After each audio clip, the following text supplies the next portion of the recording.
ఇక రాష్ట్ర వ్యాప్తంగా గ్రామాల్లో పంచాయతీ ఎన్నికల హడావుడి జోరుగా సాగుతోంది. ఇప్పటికే మొదటి, రెండో విడత ఎన్నికకు సంబంధించిన నామినేషన్ల పర్వం ముగిసింది.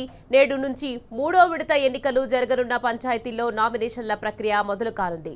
మూడో విడతలో రాష్ట్ర వ్యాప్తంగా 182 మండలాల్లోని 4159 పంచాయతీలు, 36,452 వార్డుల్లో ఎన్నికలు జరగనున్నాయి. వీటికి నేటి నుంచి డిసెంబర్ 5 వరకు నామినేషన్లు స్వీకరించి మరుసటి రోజు చెల్లుబాటైన నామినేషన్ల వివరాలు ప్రకటిస్తారు. ఇక డిసెంబర్ 7న అభ్యంతరాలు స్వీకరించి 8న పరిష్కరిస్తారు.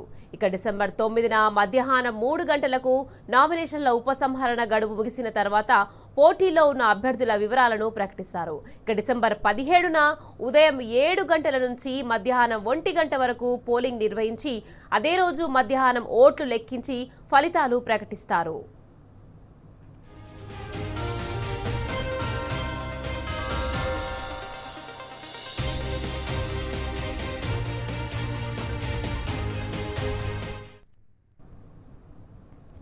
రాష్ట్ర వ్యాప్తంగా గ్రామాల్లో పంచాయతీ ఎన్నికల హడావుడి జోరుగా సాగుతుంది.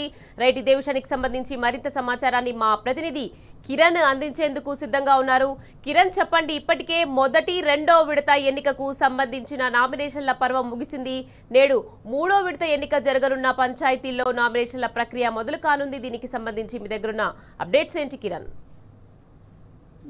ఏదైతే తెలంగాణ గ్రామ పంచాయతీ ఎన్నికలకు సంబంధించినటువంటి మూడో విడత నోటిఫికేషన్ మరి కాసేపటి నుంచి సాయంత్రం 5 గంటల వరకు 3 రోజుల పాటు ఈ నామినేషన్ల పర్వం అయితే కొనసాగనుంది. మొత్తం మూడో విడతకు సంబంధించినటువంటి అంశంలో కూడా ఎన్నికల సంఘం అన్ని రకాల ఏర్పాట్లు చేసింది. మొత్తం 182 మండలాల్లోని 4159 పంచాయతీలు, 36,452 వార్డులకు మూడో విడత ఎన్నికలు జరుగుతాయి. ఈ నెల 17న పోలింగ్ జరుగుతుంది. అదే రోజు ఫలితాలు విడుదల చేస్తారు. శుక్రవారం వరకు నామినేషన్ల స్వీకరణకు చివరి గడువు ఉంటుంది. 6వ తేదీన నామినేషన్ల పరిశీలన, 9న ఉపసంహరణ. మొత్తంగా ఈ నెల 11న జరిగేటువంటి మొదటి విడత పంచాయతీ ఎన్నికలకు సంబంధించినటువంటి అన్ని రకాల ఏర్పాట్లు చేయాలి. ఎక్కడ ఇబ్బందులు లేకుండా ఉండేందుకు జిల్లా ఎన్నికల అధికారులతో పాటు కలెక్టర్లు, ఎస్పీలకు రాష్ట్ర ఎన్నికల సంఘం ఏదైతే ఆదేశాలు జారీ చేశారు. మొత్తంగా ఎన్నికలకు సంబంధించినటువంటి అంశాల్లో నామినేషన్ల పర్వం కూడా అవుతోంది.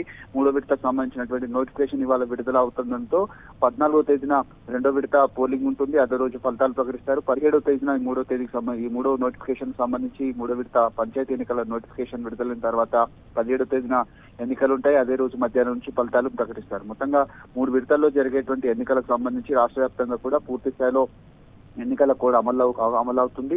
కానీ ఎక్కడ కూడా పూర్తి స్థాయిలో ఈ డబ్బు మద్యం పైన రాష్ట్ర ఎన్నికల సంఘం దృష్టి పెట్టినట్టయితే మనకు ఇప్పటివరకైతే సమాచారం అయితే అందట్లేదు. ఎక్కడ కూడా డబ్బు పట్టుకున్నట్టు కానీ, నగదు కానీ, లేదంటే ప్రలోభాలకు గురి చేసేటువంటి పనుల పైన కూడా రాష్ట్ర ఎన్నికల సంఘం ఎలాంటి ఆదేశాలు అయితే మనకు ప్రస్తుతానికైతే సమాచారం అయితే రాష్ట్ర ఎన్నికల సంఘం నుంచి అయితే కనిపించట్లేదు. మొత్తంగా ఎన్నికలకు సంబంధించినటువంటి ఏర్పాట్లు అయితే పూర్తి స్థాయిలో జరుగుతా ఉన్నాయి. 3 విడతల్లో జరిగేటువంటి ఎన్నికలకు సంబంధించి అనేక రకాల పనుల్లో కూడా రాష్ట్ర ఎన్నికల సంఘం తలమునకలవుతోంది. Right, thank you Kiran.